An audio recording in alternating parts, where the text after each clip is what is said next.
আজকে কিন্তু আপনাদেরকে দেখাবো সুন্দরবনে পিকনিকে যাওয়ার লাস্ট ভিডিও। তো সবাই আশা করি ধৈর্য নিয়ে পুরো ভিডিওটা দেখে নেবেন। সুন্দরবনের কোথায় গেলাম যে বাঘ মামার সাথে দেখা হয়ে গেল। হ্যালো এভরিওয়ান, আসসালামু আলাইকুম। সবাই কেমন আছেন? আলহামদুলিল্লাহ, আমরা সবাই ভালো আছি। আমরা যখন বাসায় যাওয়ার উদ্দেশ্যে বের হই, ঠিক সেই সময় শুনতে পাই যে এখানে নাকি একটা পার্ক আছে। তো আমরা তো একদমই খুশি হয়ে যাই যে পার্কে যেতে হবে। তো বাচ্চারাও অনেক আনন্দ পায় যে না পার্কে যাব। তো শেষ মুহূর্তে মানে এইখানে একটু ঘুরেই আমরা বাসে গিয়ে উঠবো। যখনই আমরা এই পার্কের ভিতরে যেতে যাব তখনই কিন্তু সবাই বলতেছিল যে এর ভিতরে যে কোনো লাভ নেই, কারণ দেখার কিছুই নেই। এরপরও বাচ্চারা একদমই শুনতেছিল না, ওরা বলল না যাবেই যাবে। শুধু বাচ্চাদের জন্য কিন্তু আমরা এর ভিতরে গিয়েছিলাম। সারা সুন্দরবনে কিন্তু বাঘ দেখতে পাওয়া যায়নি, তবে এর ভিতর কিন্তু একটু পরপরই কিন্তু বাঘ ছিল। আর এই বাঘগুলো একদমই প্লাস্টিকের তৈরি। তো অনেক সময় সাজিয়ারা যখন বাঘগুলোকে ধরছিল তখন কিন্তু একদমই হেলে পড়ে যাচ্ছিল। প্রথমে কিন্তু বাঘগুলো দেখলে মনে হচ্ছে সিমেন্ট দিয়ে তৈরি, কিন্তু না, এটা মোটেও কিন্তু ভারী না, এটা কিন্তু একদমই পাতলা। প্রথমে সাজিয়া ধরে কিন্তু মনে হচ্ছিল না যে এটা পাতলা, পরে গিয়ে যখন হেলান দিচ্ছিল এই যে দেখুন সাজিয়া কিন্তু পড়েই যাচ্ছিল। এই পার্কটার ভিতরে তেমন কিছুই নেই, এমন অনেকগুলা বাঘ রয়েছে আর এরকম অনেকগুলা বান্দর রয়েছে আর গাছগাছালি আর পথ, আর তেমন একটা কিছুই নাই। সাজিয়ার কিন্তু অনেক মন খারাপ হয়ে গিয়েছিল, কারণ জান্নাতি ওই যে বাঘের সাথে ধাক্কা দিচ্ছিল আর ও এমনিতেই পড়ে যাচ্ছিল, এর জন্য ওর একটু মন খারাপ হয়ে গিয়েছে। এরপর এই যে যে দুইজনকে দেখতে পাচ্ছেন, এটা হচ্ছে একটা আমার মামা শ্বশুরের ছেলে, আরেকটা হচ্ছে চাচা শ্বশুরের ছেলে।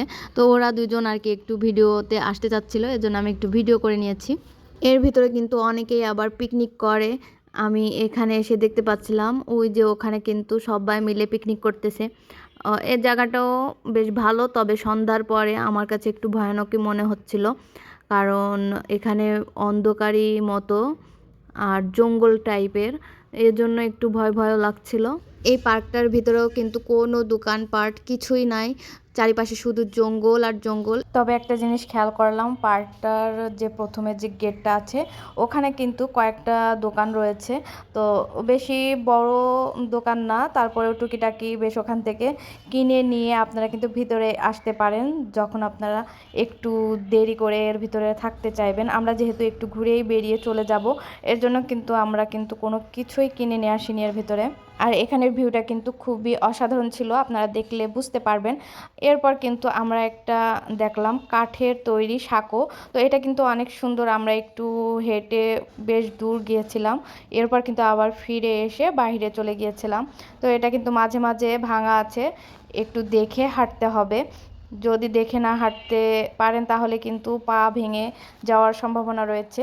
আর বাচ্চাদের এখানে যদি নিয়ে আসেন তাহলে কিন্তু অনেক সেফটি নিয়ে এখানে কিন্তু যাতায়াত করতে হবে। এই পার্কে একটু ঘোরাঘুরির পরে আমরা কিন্তু বের হয়ে গিয়েছিলাম, যেহেতু আমাদেরকে চলে যেতে হবে। এরপরে একটা দোকানে গিয়ে আমরা কিন্তু আইসক্রিম পেয়ে গিয়েছি, আর আইসক্রিম আমরা কিন্তু খেয়ে নিয়েছিলাম। এরপর আপনাদেরকে দেখাবো এই পার্কের টিকিটগুলা। এই যে এক একজনের 20 টাকা করে টিকিট। তো এটা কিন্তু এই পার্কের টিকিট ছিল।